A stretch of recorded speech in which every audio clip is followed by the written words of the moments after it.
네, 정치권 뉴스와 쟁점을 가지고 이야기 나눠보는 목요 정치 토크 시간입니다. 최우택 배재대 행정학과 교수 나오셨습니다. 네, 교수님 반갑습니다. 네, 안녕하세요. 요즘 경선이 남아있는 선거구도 있지만 대체적으로 여야의 공천 작업이 지금 마무리되고 있습니다. 네. 전반적으로 공천과 경선 결과에 대해서 전반적인 대략적인 특징이 있다면 좀 꼽아주시고 당별로 좀 선거 전략을 엿볼 수 있는 게 좀 있을까요? 네, 먼저 더불어민주당부터 좀 살펴보게 되면 예. 주로 이제 현역들은 100% 다 공천을 했습니다. 네. 그리고 특이한 것은 이제 청와대 출신들이라고 하는 이제 비서관들이나 아니면 네. 대변인 이런 분들이 이제 많이 공천을 받았다라고 하는 것이고요. 그다음에 이제 뭐 국회의원 보좌관도 이제 받고 그래서 지금 국회 또 청와대 주변에 있는 분들이 대부분 예. 공천을 받았다 이렇게 보시면 될 것 같고 예. 한국당 같은 경우도 미래통합당. 미래통합당도 이제 현역은 뭐 거의 다 이제 공천을 받았죠. 그래서 예. 더불어민주당과 같은 수준인데요. 여기는 이제 전통적으로 이제 법조인들이 많이 들어왔습니다. 그래서 예. 이번에도 법조인들이 많이 들어와 있고 반면에 이곳은 좀 특이한 것은 그러니까 그동안에 우리가 이제 예측하지 못했던 그런 인사들, 그러니까 신진 인사들이 예. 몇 분 정도가 다시 이제 공천을 받아서 그러니까 민주당과 좀 대조되는 모습을 볼 수가 있었습니다. 예. 지금까지 공천 결과를 좀 보면은 전국적으로 재밌는 선거구나, 관심 있는 선거고 어떤 곳을 좀 꼽으시겠어요? 아무래도 지금 전국적으로 관심 있는 곳은 이제 저는 세종시라고 봅니다. 예. 지금 세종시의 갑과 을로 이번에 나눠지지 않았습니까? 예. 그리고 또 미래통합당에서는 그곳에 이제 김병준 전 비상대책위원장을 공천을 했는데요.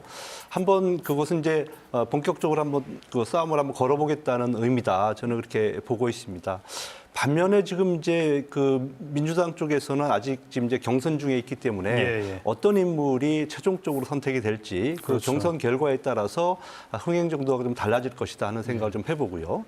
두 번째는 저는 이제 공주부의 청양입니다. 이곳에 이제 박수현 전 청와대 대변인 그리고 이분은 이제 현 국회의장 비서실장도 하지 않았습니까? 예. 아주 정말로 전국적인 인물이고요. 여기에 정성모 아들로 정진석 의원인데요. 이분도 이제 사선 의원 아니겠습니까? 그러니까 전국적인 인물이고 또 한 분은 현 정권의 어떻게 보면 실세라고 볼 수 있기 때문에 이 싸움도 전국적인 싸움이 될 것이다 하는 생각을 좀 해보고요.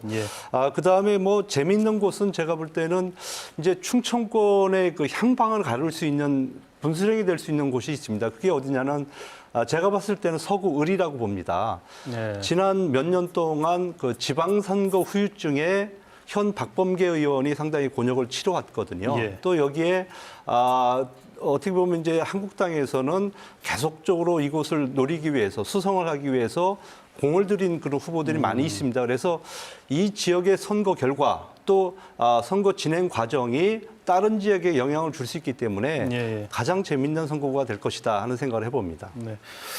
네, 이제 또 세종시 선거구 잠깐 얘기하셨는데 이제 가불로 분구가 되면서 정당별로 여야 간에 어떤 유불리가 좀 있을까요? 계산이 어떻게 될지 모르겠습니다. 글쎄요, 이제 아무래도 지금 이제 민주당 같은 경우에는 한석이 있을 경우에는 전반적으로 지금 전국적으로 평균 연령이 가장 낮은 곳이 세종시거든요. 그러다 보니까 아무래도 진보성을 가진 시민들이 많다 보니까 그 한석을 가져갈 수가 있는데 지금과 같이 이제 갑과 을, 남과 북으로 지금 나눠진 거 아니겠습니까? 아무래도 북쪽은 과거의 전통적인 그런 지역이에요. 그래서 이제 뭐 조치원 지역이 있다 보니까 보수세가 좀 강하거든요. 그러니까 이 지역은 아마 진보보다는 이제 보수세가 강하다 보니까 통합당이 좀 유리하다 이렇게 평가를 할 수 있습니다. 그래서 민주당 입장에서는 한 곳이었으면 오히려 좋았을 텐데 다 이제 가져갈 수 있을 텐데 그리고 이제 한국당 같은 경우에는 통합당 같은 경우에는 다행이다. 그래도 우리가 한쪽 정도는 가져갈 수 있기 때문에 열심히만 한다면은 좀 다행이다 이런 생각을 해볼 것 같아요. 네. 다음 또 이제 민주당 내 위성정당 얘기가 지금 나오고 있지 않습니까? 비례연합정당 얘기가 계속 나오고 있는데 이 민주당이 어떤 결정을 할지 참 관심사예요. 이게 선거에도 영향을 줄 텐데 유리할 것 같습니까? 불리할 것 같습니까? 이제 비례연합정당이라고 하는 거, 우리가 이제 소위 말하는 비례를 위한 정당이라고 하는 거죠. 네. 이번에 그 연동형 비례대표제가 우리가 좀 통과가 됐는데요. 여기에서는 이제 지역 의석수를 많이 얻으면은 그 정당 득표율이 높더라도 비례 의석을 가져갈 수 없는 구도예요. 네. 그러다 보니까 꼼수 정당을 만드는 건데요.